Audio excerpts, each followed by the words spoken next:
હવે આપણા પ્લેટફોર્મ પરથી તમે કયા કયા સબ્જેક્ટ્સ જોયેલા? એમાં તમારા રિવિઝન લેક્ચર્સ જોયા અને ભૂમિ મેમના ઇંગ્લિશના લેક્ચર્સ જોયેલા હતા. આજે આપણી વચ્ચે છે ધ્રુવ. તેમણે DDCET 2025 ની એક્ઝામમાં સમગ્ર ગુજરાતમાં 3rd નંબરનો રેન્ક મેળવેલો છે. સૌથી પહેલા તમે મને એમ કહો કે તમે આવું ધાર્યું હતું કે તમારું આવું રિઝલ્ટ આવશે? હવે 5th અને 6th સેમિસ્ટરની સાથે આ મેનેજ થઈ જતું હોય છે DDCET.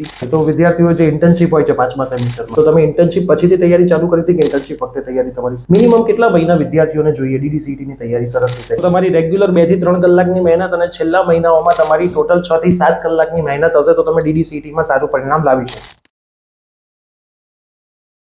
હેલો એવરીવન, તમારું સૌનું હાર્દિક સ્વાગત છે પ્રિયસર વિદ્યાપીઠ પ્લેટફોર્મની ઉપર. આજે આપણી વચ્ચે છે ધ્રુવ, જેમણે DDCET 2025ની એક્ઝામમાં સમગ્ર ગુજરાતમાં 3rd નંબરનો રેન્ક મેળવેલો છે. એમણે ટોટલ 3 પ્લેટફોર્મ પરથી તૈયારી કરી હતી, જેમાંનું એક પ્લેટફોર્મ છે પ્રિયસર વિદ્યાપીઠ. આજે આપણે ધ્રુવ પાસે જાણીશું કે DDCETની તૈયારી તમારે કેવી રીતે કરવી જોઈએ, આપણા પ્લેટફોર્મ પર એમણે કેટલા લેક્ચર્સ જોયા હતા, કેવી રીતે ફોલો કર્યું હતું, પ્લસ DDCETમાં જે વિદ્યાર્થીઓ હવે આવનારા વર્ષોમાં મહેનત કરીને સરસ મજાનું પરિણામ લાવવા માંગતા હોય અને ટોપ 5માં આવવા માંગતા હોય તો એમણે કઈ વસ્તુનું ધ્યાન રાખવું એ પણ આપણે ધ્રુવ પાસેથી જાણીશું. તો સૌપ્રથમ ધ્રુવ, તમારું ખૂબ ખૂબ હાર્દિક સ્વાગત છે. તમે સરસ મજાની તૈયારી કરી છે, એના માટે પૂરી પ્રિયસર વિદ્યાપીઠ પ્લેટફોર્મની ટીમ તરફથી તમને બહુ જ કોંગ્રેચ્યુલેશન છે. Thank you sir. સૌથી પહેલા તમે મને એમ કહો કે તમે આવું ધાર્યું હતું કે તમારું આવું રિઝલ્ટ આવશે? જે પ્રમાણે મહેનત કરી હતી એ પ્રમાણે લાગતું ટોપ 10માં આવી જશે, પણ એટલું ઉપર નહોતું ધાર્યું. ઓકે, આટલું ઉપર. અને તમે કેટલા કલાક મહેનત કરતા હતા ટોટલ? પહેલા તો રેગ્યુલરમાં તો આપણે કોલેજ આર જ કરતો હતો, એમાં 2-3 કલાક, અને છેલ્લા 2-3 મહિનામાં 6-8 કલાક. 6-8 કલાક. ધ્રુવ પોતે જુનાગઢના છે અને એ SS ગાંધી કોલેજમાં સુરતમાં હોસ્ટેલમાં રહેતા હતા. તો જેટલા પણ વિદ્યાર્થી મિત્રો હોસ્ટેલમાં રહે છે તો તમને બધાને ખબર છે કે હોસ્ટેલમાં તમને બધી ફેસિલિટી ના મળે. ઘર હોય તો તમને પોતાનો પર્સનલ રૂમ મળે, તમે તમારા ટાઈમે વાંચી શકો, પણ હોસ્ટેલમાં બધું મેનેજ કરવાનું હોય. હવે 5th અને 6th સેમિસ્ટરની સાથે આ મેનેજ થઈ જતું હોય છે DDCET? હા, આરામથી થઈ જતું આરામથી. તો વિદ્યાર્થીઓ જે ઇન્ટર્નશિપ હોય છે 5મા સેમિસ્ટરમાં, તો તમે ઇન્ટર્નશિપ પછીથી તૈયારી ચાલુ કરી હતી કે ઇન્ટર્નશિપ વખતે તૈયારી તમારી સ્ટાર્ટ થઈ? ના, ઇન્ટર્નશિપ પછી જ મેં ચાલુ કરી હતી. મેં ડિસેમ્બર કે ઓક્ટોબરમાં ચાલુ કરી હતી, 5મા સેમના પછી. 5મા સેમ પછી ચાલુ કરી. મિનિમમ કેટલા મહિના વિદ્યાર્થીઓને જોઈએ DDCET ની તૈયારી સરસ રીતે કરવા? 6 months ઇનફ. 6 month enough. જો સરસ રીતે મહેનત કરે તો. અને પણ આ લોકોને પહેલેથી ખબર જ છે, તો 5th 6th સારા એ લોકોને શેડ્યુલ બનાવી દે, રાઈટ, તો એ લોકો બહુ સારું પ્રદર્શન કરી શકે. તો તમારી રેગ્યુલર 2 થી 3 કલાકની મહેનત અને છેલ્લા મહિનાઓમાં તમારી ટોટલ 6 થી 7 કલાકની મહેનત હશે તો તમે DDCETમાં સારું પરિણામ લાવી શકશો આરામથી. તમે ઇંગ્લિશ મીડિયમમાં એક્ઝામ આપી હતી, ગુજરાતી મીડિયમમાં? English medium. ઇંગ્લિશ મીડિયમમાં આપી હતી. હવે તમે ઇંગ્લિશ મીડિયમમાં પરીક્ષા આપતા હતા તો તમે ક્વેશ્ચન ઇંગ્લિશમાં જ ફોલો કરતા હતા કે ગુજરાતીના ક્વેશ્ચન્સ વાંચતા હતા? જે અમુક એવા લાગે ક્વેશ્ચન્સ કે ડાઉટફુલ હોય તો એમાં ગુજરાતી ક્યારેક જોઈ લો, બાકી ઇંગ્લિશ જ જોતા હતા. ઓકે. હવે આપણા પ્લેટફોર્મ પરથી તમે કયા કયા સબ્જેક્ટ્સ જોયેલા? એમાં તમારા રિવિઝન લેક્ચર્સ જોયા અને ભૂમિ મેમના ઇંગ્લિશના લેક્ચર્સ જોયેલા હતા. પછી એમાં તમારા બધા પણ જેટલા પણ ટેસ્ટ છે એ બધા સોલ્વ કર્યા અને એ ટેસ્ટ 1 થી 2 વાર બધા આપી દીધા હતા. Okay, right. અને છેલ્લે જે મોક ટેસ્ટ આપણી હતી એ પણ આપેલી છે. ટોટલ તમે અંદાજિત કેટલા ટેસ્ટ પેપરના પ્રશ્નો સોલ્વ કર્યા હશે આપણા પ્લેટફોર્મ પર? અંદાજિત તો 5000 આજુબાજુ. 5000 આજુબાજુ. તો મિત્રો તમે જુઓ છો, એમણે 5000 પ્રશ્નોની ખાલી ટેસ્ટ આપી છે અને એ એક ટેસ્ટ એક વખત નહીં, 2-3 વખત એમણે આપી છે, ત્યારે જઈને એમને આટલી સફળતા મળી છે. તો જેટલી પણ ટેસ્ટ તમે કોઈ પણ પ્લેટફોર્મથી તૈયારી કરતા હો, જે પણ પ્લેટફોર્મ પર જેટલી પણ ટેસ્ટ પ્રોવાઈડ કરી હોય, પ્લસ એમણે એવું કીધું કે મોક ટેસ્ટના પેપર્સ પણ આપ્યા છે. તો મોક ટેસ્ટ આપણે ઓફલાઈન પણ લીધી હતી. ધારો કે ત્યાં ના હાજર થયા હોય તો એનું પ્લેટફોર્મે પ્રોવાઈડ કર્યું હોય પેપર ઓનલાઈન, તો એમણે એ ઓનલાઈન પેપર પણ સરસ રીતે સોલ્વ કર્યું હતું. કયો સબ્જેક્ટ તમારો સૌથી વધારે ગમતો હતો? મેથ્સ. ઓકે. તો એમનો સૌથી વધારે અઘરો કયો સબ્જેક્ટ લાગતો હતો? ઇંગ્લિશ ને ફિઝિક્સ. ઇંગ્લિશ અને ફિઝિક્સ. તો સૌથી વધારે સબ્જેક્ટ્સ મને બી ખ્યાલ છે કે વિદ્યાર્થીઓને ફિઝિક્સ લાગતા હોય છે. ઇંગ્લિશ મીડિયમ હોય તો ઇંગ્લિશ ઓછો ટફ લાગતો હોય, ગુજરાતી મીડિયમ વાળાને તો ઇંગ્લિશ બી ટફ લાગતો હોય. ઘણા વિદ્યાર્થીઓ ખાલી મેથ્સ કરતા હોય છે, બીજા સબ્જેક્ટ કરતા જ નથી. તો એમને તમે શું કહેવાય, એમાં ઇંગ્લિશને તો વધારે એવોઇડ કરતા હોય છે? ના, એમાં બધાનું ઇમ્પોર્ટન્સ સરખું જ છે. ફિઝિક્સ લઈ લ્યો, મેથ્સ લઈ લ્યો અને ઇંગ્લિશ લઈ લ્યો. તમારો જે સ્ટ્રોંગ સબ્જેક્ટ હોય એમાં ઓછું ધ્યાન આપો અને ફિઝિક્સ ને ઇંગ્લિશ જેમાં તમારું ઓછું હોય એ વધારે ધ્યાન આપો. ઓકે, વધારે ધ્યાન આપો. હવે તમે ગણીને પ્રેક્ટિસ કરતા હતા કે જોઈને વાંચી જતા હતા બધું? પહેલા ગણીને પછી છેલ્લે રિવિઝનમાં ને એમાં પછી ડાયરેક્ટ. અને પોતાની નોટ્સ બનાવી દીધી? હા. ઓકે. તો વિદ્યાર્થી મિત્રો, પોતાની નોટ્સ બનાવી, પોતાની શોર્ટ નોટ બનાવી, ઇક્વેશનનું લિસ્ટ બનાવવું, આ બધી વસ્તુ પણ DDCETમાં ખૂબ જ જરૂરી હોય છે. હવે તમારો આગળ ડ્રીમ શું છે? કઈ કોલેજમાં જવાનું વિચાર્યું છે?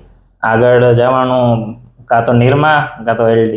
ઓકે. એમને ફ્રી શીટમાં લેવાની ઈચ્છા છે નિરમા કોલેજમાં? જો ફ્રી શીટ મળે છે, તમે મિત્રો વિચારો, એમને ફ્રી શીટમાં લેવું છે, નિરમામાં એક જ સીટ છે હવે એમની આગળ બે વિદ્યાર્થીઓ છે, રેન્ક 1 અને રેન્ક 2. રેન્ક 2 મિકેનિકલ છે, રેન્ક 1 આઈટી છે. તો કદાચ જો રેન્ક 1 ની સ્ટુડન્ટ ગર્લ છે, રેન્ક 1 ની સ્ટુડન્ટ જો નિરમા TFWS લઈ લે છે તો 3rd નંબર ઉપર આવવા હોવા છતાં પણ નિરમા TFWS એમને નહીં મળે. તો એક માર્કની કિંમત કેટલી છે એ એમને બી આજે ખબર છે અને તમને બી ખબર પડવી જોઈએ. અને મેરિટ ઘણું બધું ઉપર ગયું છે, તો સરસ રીતે તૈયારી તમારે આખા વર્ષમાં કરવી જોઈએ, તો તમે સરસ રીતે આગળ વધી શકો. અત્યારે 2 કલાક 3 કલાક કરો, જેમ જેમ એક્ઝામ નજીક આવતી જાય છે તેમ તમારા કલાક વધારો. હવે DDCET આવનારા વિદ્યાર્થીઓને તમે કોઈ સંદેશો આપવા માંગતા હો? બસ એ જ કે તમે પહેલેથી તૈયારી ચાલુ કરી દો. એવું ન વિચારતા કે છેલ્લે આપણે જેમ બીટેકમાં ભેગું કરે, ડિપ્લોમા ભેગું કરીએ છીએ એમ થઈ જશે. એટલું ઈઝી નથી. તમારા પેરેન્ટ્સનો સપોર્ટ તમારી આ જર્નીમાં બહુ જ, હું ગમે એ માંગુ તો હાજર થઈ જાય એવું, અને એ લોકોનો સપોર્ટ બહુ જ છે. હું ગમે એ કહું. તમારો રિઝલ્ટ જોઈને પેરેન્ટ્સ કેટલા ખુશ થાય? બહુ જ ખુશ થાય. તો મિત્રો, જો તમે મહેનત કરો છો, તમારા પેરેન્ટ્સ તમને બધી વસ્તુ પ્રોવાઈડ કરે છે અને પછી એમની જે ખુશી હોય છે તમે એમને વળતર આપ્યું છે. તો થેન્ક યુ, તમે પ્લેટફોર્મ પર સરસ વિદ્યાર્થીઓને ગાઈડ કર્યા. ધ્રુવે તમને ઘણી બધી વસ્તુઓ સમજાવી છે આજના પોડકાસ્ટની અંદર. તો ખાસ મિત્રો, DDCET-માં તમારે સરસ તૈયારી કરવાની છે, જેમ ધ્રુવે તમને ગાઈડલાઈન આપી છે DDCET-માં તૈયારી કરવાની. અને તમારે મારે એ બી એક વસ્તુ પૂછવી છે કે તમારી બ્રાન્ચ કોમ્પ્યુટર હતી ના આઈટી હતી? તમારી બ્રાન્ચ પણ આઈટી હતી.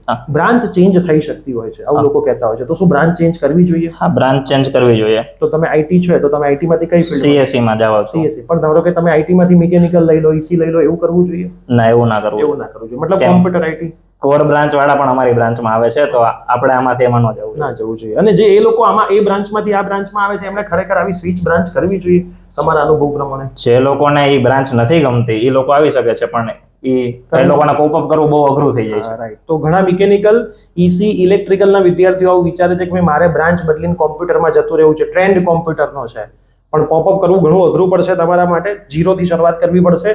એટલા માટે જો તમે ડિપ્લોમામાં જે બ્રાન્ચમાં છો એ જ બ્રાન્ચ પ્રિફર કરો. હવે આઈટી કોમ્પ્યુટર છે તો અંદર તમે બદલી શકો છો, તમે સ્પેશિયલાઇઝેશનમાં અંદર બદલી શકો છો, પણ આખી બ્રાન્ચ સ્વિચ ના કરી દેતા. 5th સેમિસ્ટરમાં તમારા SPI કેટલા આવ્યા હતા? SPI મારા હતા 8.7. 8.7. અને 6th સેમિસ્ટરમાં? 6 માં રિઝલ્ટ નથી. હજી રિઝલ્ટ નથી આવ્યું. ઓકે. તો 5th અને 6th માં બી સરસ મજાનું રિઝલ્ટ આવીને DDCET-માં આટલું સરસ મજાનું રિઝલ્ટ લાવ્યા છે. બીજું કંઈ તમે આપણા વ્યુઅર્સને કહેવા માંગશો? બસ મહેનત કરતા રહ્યો અને સર કેમ કરશો એટલે આરામથી તમારો રેન્ક આવી જશે. ઓકે, સરસ. તો ધ્રુવ, થેન્ક યુ. તમે સરસ રિઝલ્ટ લાવ્યા છો, અમારું નામ રોશન કર્યું છે, પેરેન્ટ્સનું નામ રોશન કર્યું છે, તમારી ડિપ્લોમાની કોલેજનું નામ રોશન કર્યું છે, અને હવે આગળ તમે જે પણ કોલેજમાં જશો એ કોલેજનું નામ રોશન કરશો. આવી જ મહેનત કરતા રહેજો. તો મિત્રો, આ વિડીયો તમારા તમામ ફ્રેન્ડ્સને શેર કરો જે ડિપ્લોમામાં હોય, DDCET-ની પ્રિપરેશન કરતા હોય, કરવાના હોય, અને કદાચ ડ્રોપ લઈને પણ આગળ DDCET-માં જવાના હોય. તો હિંમત હારવાની થતી નથી. જેટલી પણ તમારી પાસે સુવિધાઓ અવેલેબલ છે, ફેસિલિટી અવેલેબલ છે, ચાહે હોસ્ટેલમાં રહેતા હોય, ઘરે રહેતા હોય, મહેનત કરતા હોય, તો તમે તમારી તૈયારી કન્ટિન્યુ કરશો. રોજ બેઝિસ પર કન્ટિન્યુઅસલી વર્ક કરશો. થોડું વર્ક કરતા એન્ડ મોમેન્ટ સુધી તમે એક સરસ મજાના રિઝલ્ટ સુધી પહોંચી શકશો. પણ મહેનત કરવી જરૂરી છે. જો તમારે આપણા પ્લેટફોર્મ પર પણ જોડાવવું હોય તો આપણો ઓનલાઈન કોર્સ અવેલેબલ છે, ઓફલાઈન બેચીસ પણ ગાંધીનગરમાં અવેલેબલ છે, આપણી ગુજરાતી અને ઇંગ્લિશ મીડિયમની બુક પણ માર્કેટમાં અવેલેબલ છે, અને બીજા ઘણા બધા પ્લેટફોર્મ પર માર્કેટમાં અવેલેબલ છે. તમને જ્યાંથી સરસ લાગે તમે ત્યાંથી તૈયારી કરો, એક સરસ મજાનું રિઝલ્ટ લાવો, એ જ દરેક પ્લેટફોર્મની ઈચ્છા હોય છે, અને એક સારું ભવિષ્ય બનાવો. તો મળીએ છીએ આવા જ કોઈ નવા પોડકાસ્ટમાં. ત્યાં સુધી બાય બાય, ટેક કેર.